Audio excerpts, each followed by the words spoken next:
So 'Pushpa' సెట్‌కెళ్ళినప్పుడు ఈ అమ్మాయికి already వేరే సాంగ్ ఇప్పించారు మాస్టర్ గారు. ఆ సాంగ్ ఇప్పించిన దాంట్లో ఈ అమ్మాయి వెళ్ళింది, మాట్లాడి వర్క్ చేస్తానని చెప్పేసి మళ్ళీ ఫోన్ లిఫ్ట్ చేయట్లేదు. ఫోన్స్ లిఫ్ట్ చేయకపోయేసరికి తెలిసింది ఎక్కడ అంటే ఇట్లా పలానా చోట అనుపమ అన్నపూర్ణ హోటల్ ఇది ఉంది ఇక్కడ మన కృష్ణానగర్, హరీంద్రనగర్‌లో.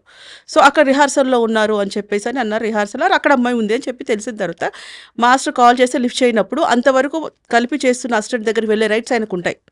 అంతవరకు తను హెల్ప్ చేశాడు. ఫైనాన్షియల్లీ చాలా హెల్ప్ చేశాడు కాబట్టి ఆయనకు ఆ రైట్స్ ఉంటాయి.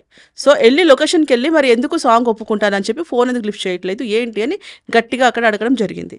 అడిగినప్పుడు ఆ అమ్మాయి ఏంటంటే వాళ్ళ పేరెంట్స్ కూడా ఇక్కడ మీరు గోల చేయకండి ఎళ్ళిపోండి, గోల చేయకండి ఎళ్ళిపోండి అని అంటే మాస్టర్ పాయింట్ ఆఫ్ వ్యూ ఏముంది? డైరెక్టర్ తిడుతున్నారక్కడ. నేను సాంగ్ ఇచ్చిన తర్వాత మీరు చేయకపోతే వేరే వాళ్ళు చేసుకుంటారు కదమ్మా! అంటే ఇంతవరకు ఒక్కరితో మాట తినని మాస్టర్ ఇలా ఈ అమ్మాయి గురించి వేరే వాళ్ళ దగ్గర మాట తినాల్సొస్తే ఎవరికైనా రైజ్ అవుతారా లేదా? సో అక్కడికెళ్ళి ఆ విషయం గొడవ పెడుతూ ఉంటే అవన్నీ చిన్న చిన్న సినిమాలు. ఇది పెద్ద సినిమా.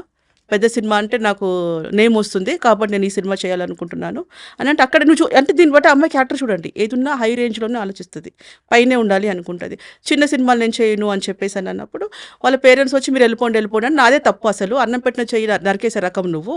నేనేదో హెల్ప్ చేస్తే నన్ను కాదు అనుకోని నువ్వు ఇక్కడికొచ్చేసి చెప్పకుండా నువ్వు చేస్తున్నావని డిస్కషన్ అవుతదా? అవ్వదా చెప్పండి? ఖచ్చితంగా అవుతది.